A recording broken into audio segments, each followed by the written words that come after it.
भाइयों का राम राम, हर हर महादेव।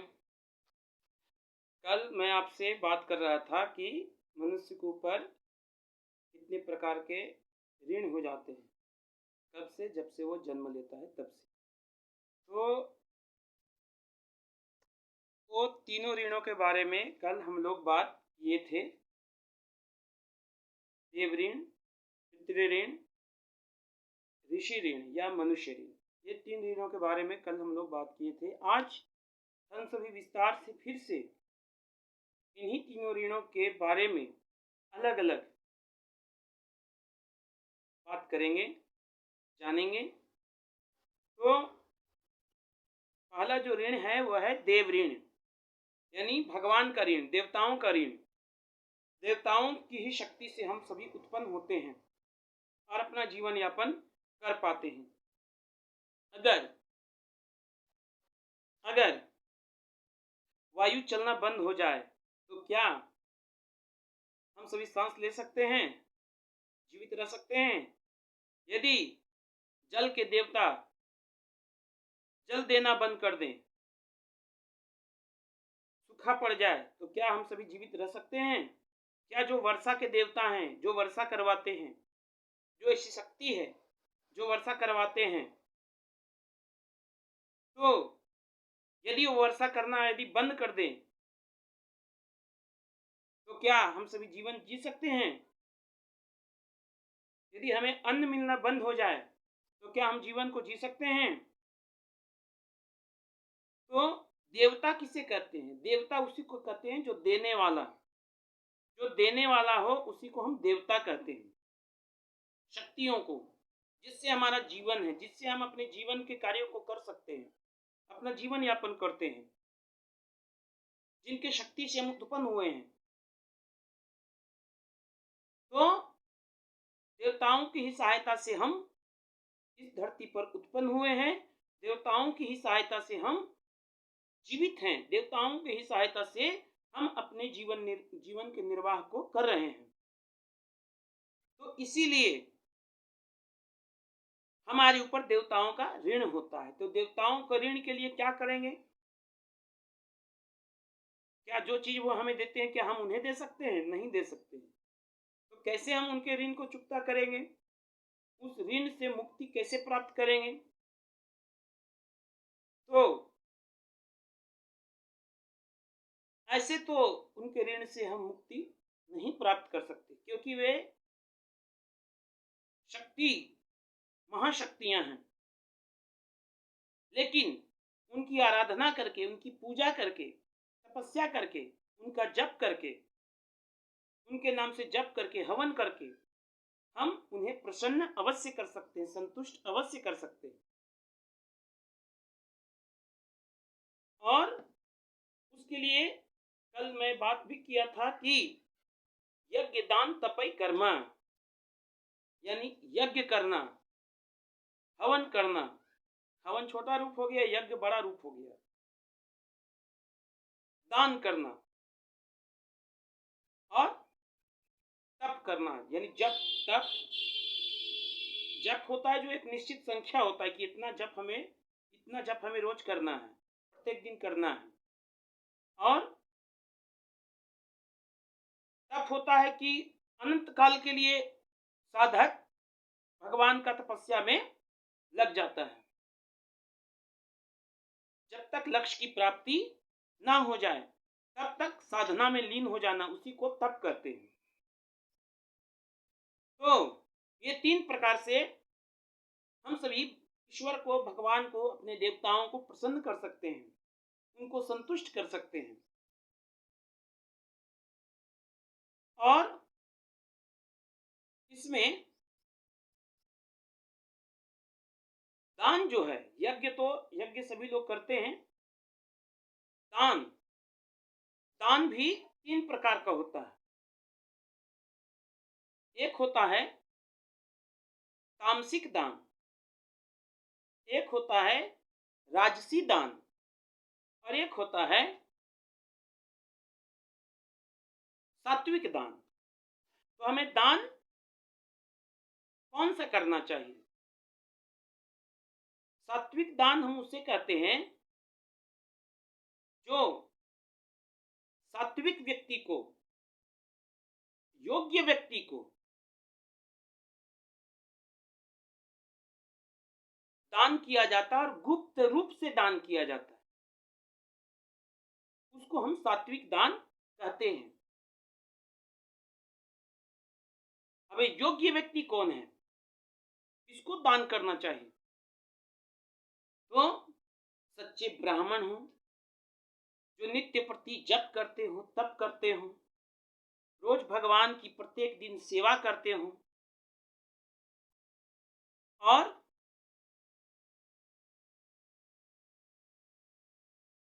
जो नित्य हवन करते हो, यज्ञ करते हो, निस्वार्थ भाव से विद्या दान करते हो, जो वेश्यावृत्ति न करता हो, मदिरा पान न करता हो, मांस भक्षण न करता हो, तो वैसे सच्चे ब्राह्मण को, वैसे सच्चे साधु संत को, जो समाज के कल्याण के लिए कार्य करता हो, धर्म की रक्षा के लिए कार्य करता हो,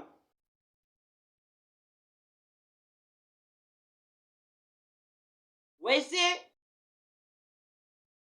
सच्चे सनातनी हिंदू ब्राह्मण की, सच्चे साधु संतों की, जो सनातन धर्म को मानते हो, जो हमारे देवी देवताओं की आराधना करते हो, उनको गुप्त रूप से जो दान हम करते हैं, उसको सात्विक दान कहा जाता है।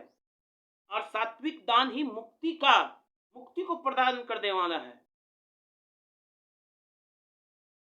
अनंत पुण्य को प्रदान करने वाला है सात्विक दान। उसके बाद आता है राजसी दान, जो सत्पुरुषों को, सज्जन पुरुषों को, महात्माओं को, सच्चे महात्माओं को, जो धर्म की रक्षा के लिए मरने मिटने के लिए भी तैयार रहते हैं, जो धर्म से कोई कंप्रोमाइज नहीं करते हैं, उनको हम दान, दूसरों को दिखा करके जो दान देते हैं, उसको राजसी दान कहते हैं। और वह भी दान स्वर्ग को देने वाला है, अक्षय पुण्य को देने वाला है। और तीसरा होता है तामसिक दान। व्यक्ति को कभी भी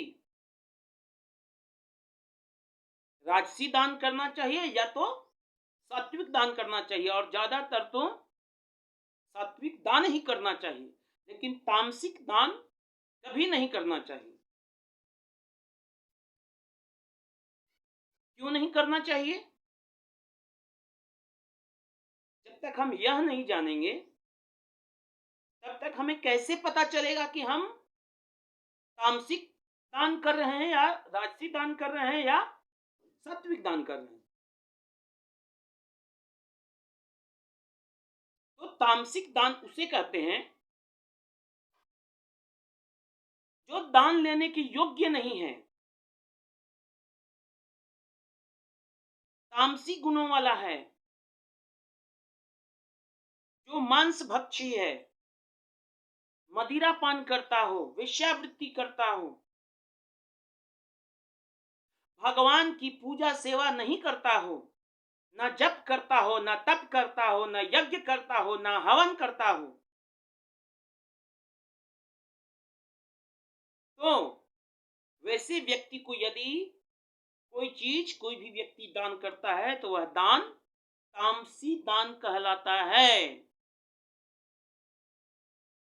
किसी को हम कुछ दान दिए और वह उससे उस धन को गलत उपयोग करता हो, मांस भक्षण में उपयोग करता हो, वेश्यावृत्ति में उपयोग करता हो, दुरुपयोग करता हो उस धन का,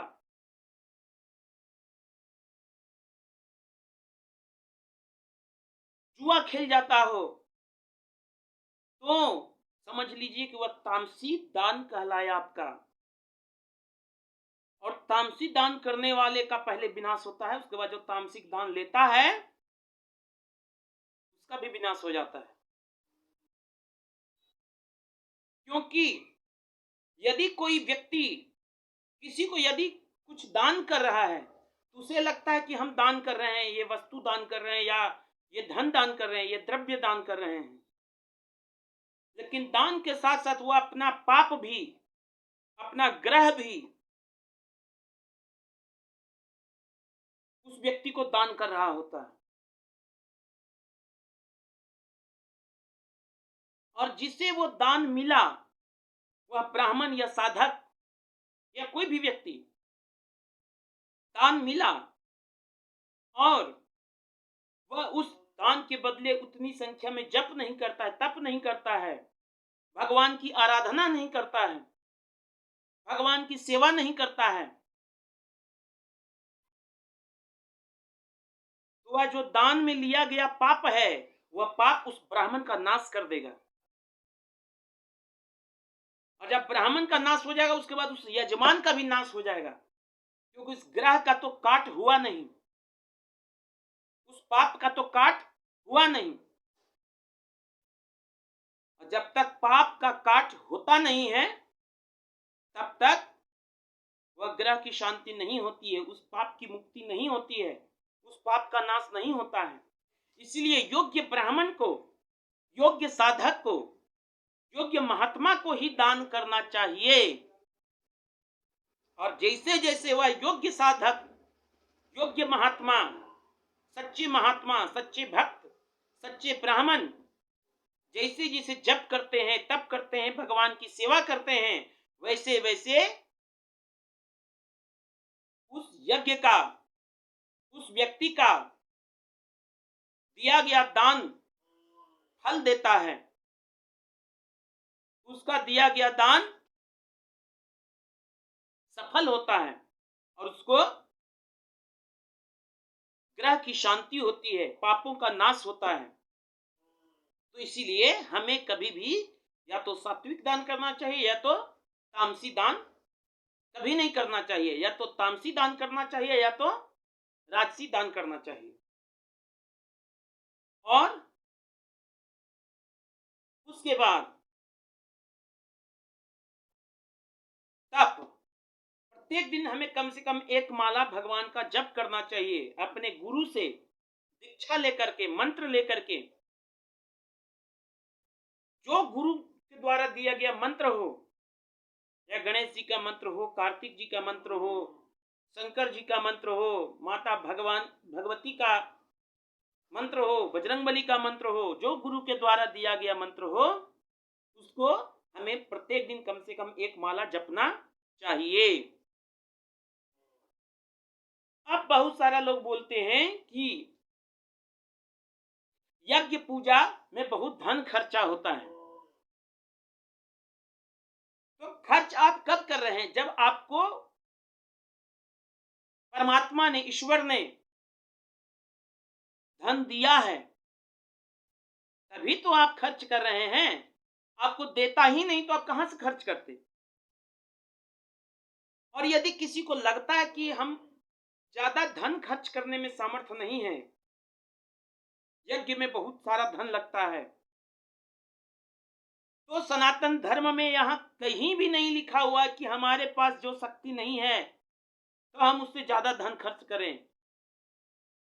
सनातन धर्म में कोई भी कार्य किया गया है, करने के लिए कहा गया है, तो वह अपने सामर्थ्य के अनुसार करने के लिए कहा गया, यथाशक्ति तथा भक्ति।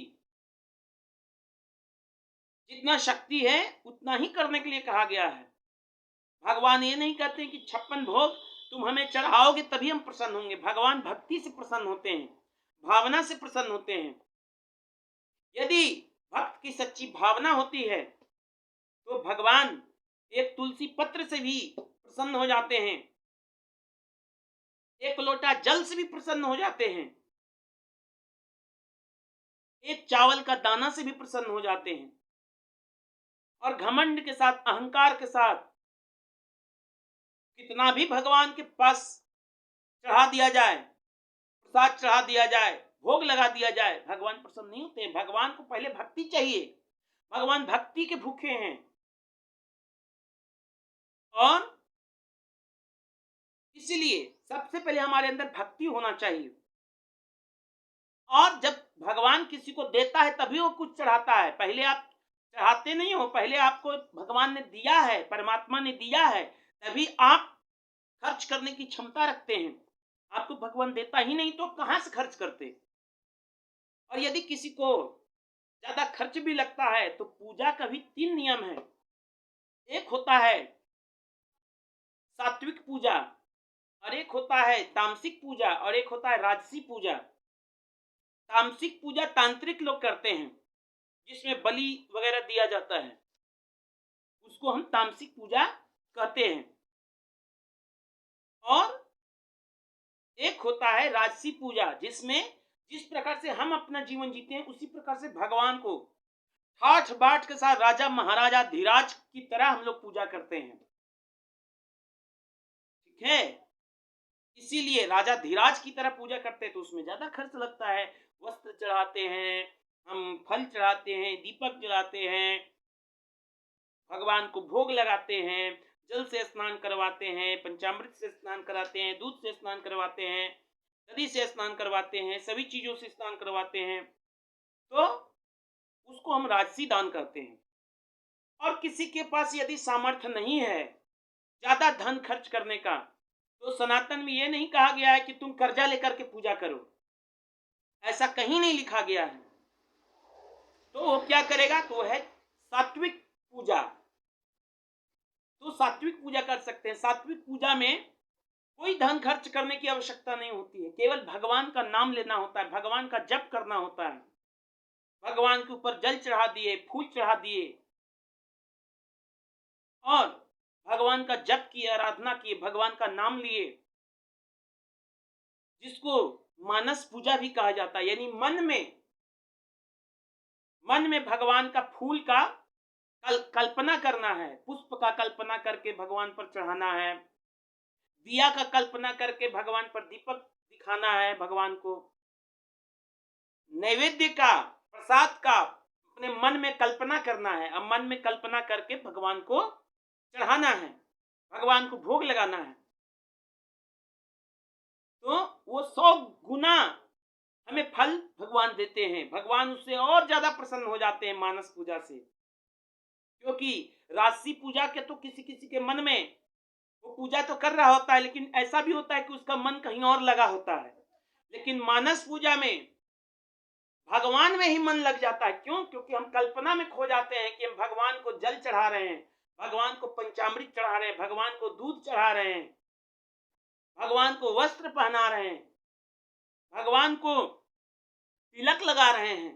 क्या से तिलक लगा रहे हैं? भस्म से तिलक लगा रहे हैं, चंदन से तिलक लगा रहे हैं, रोड़ी से तिलक लगा रहे हैं, भगवान को वस्त्र चढ़ा रहे हैं, भगवान को सुंदर सुंदर माला पहना रहे हैं। अब सुंदर सुंदर माला, अब हम यदि राजसी पूजा करते हैं तो हमारे इधर उधर जो फूल रहेगा वही हम केवल चढ़ा सकते हैं। लेकिन हम अगर मानसिक पूजा करते हैं, सात्विक पूजा करते हैं, तो मन में हम नील कमल की भी कल्पना करके भगवान को चढ़ा सकते हैं, कमल का फूल का भी कल्पना करके भगवान को चढ़ा सकते हैं। और भगवान प्रेम के भूखे होते हैं, भक्ति के भूखे होते हैं। भगवान उसमें वैसी पूजा से और ज्यादा हमें फल देते हैं, और ज्यादा भगवान प्रसन्न हो जाते हैं। तो जिसके पास धन नहीं होता है तो क्या भगवान उसके ऊपर प्रसन्न नहीं होंगे? अवश्य होंगे, क्योंकि भगवान भक्ति के भूखे होते हैं। और इसलिए मानस पूजा जो करता है, सात्विक पूजा जो करता है, भगवान का जप करता है, तप करता है, तो भगवान उस पर और भी अति प्रसन्न हो जाते हैं। इसीलिए ये तीनों प्रकार की पूजा है, यज्ञ दान तपई, ये 3 कर्म है। इस तरह से यदि हम लोग भक्ति के साथ भगवान की आराधना करेंगे, जप करेंगे, तप करेंगे, हवन करेंगे, पूजा पाठ करेंगे, तो भगवान हम पर अति प्रसन्न होंगे, अति संतुष्ट होंगे, और संतुष्ट होते हैं। ऐसा हमारे धर्म ग्रंथों में विवरण मिला है, और भगवान का दर्शन भी प्राप्त होता है। जो मन में इच्छित कामना होती है तो भगवान भक्ति भाव से पूजा करने से हमें अवश्य देते हैं। अब पूजा भी व्यक्ति 3 प्रकार से करता है। तो एक 3 कामना होता है, एक सात्विक कामना, एक तामसिक कामना और एक राजसिक कामना। तामसिक कामना होता है तामसिक मनोकामना, यानी जैसे शत्रु का नाश करना हो,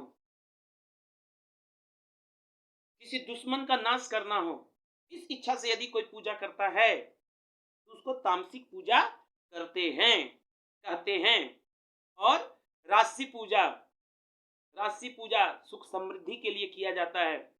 और सात्विक पूजा जो मुक्ति प्राप्ति के लिए पूजा करता है, कोई इच्छा नहीं है भगवान, न धन चाहिए, न दौलत चाहिए, कुछ नहीं चाहिए, केवल आपका शरण चाहिए, हमें मुक्ति चाहिए, मोक्ष चाहिए, इस इच्छा से जो पूजा करता है उसको सात्विक कामना कहते हैं। तो इस तरह से हम लोग जो भी भक्ति भाव से भगवान की आराधना करेंगे तो भगवान सभी की मंगल कामनाएं पूर्ण करते हैं, और इस तरह से हमारा देव ऋण भी चुकाया जा सकता है, देव ऋण की भी पूर्ति हो जाती है, देव ऋण को भी हम चुकता कर सकते हैं, भगवान को तो कम से कम संतुष्ट कर ही सकते हैं। बाकी सभी भाइयों को जय सिया राम, हर हर महादेव।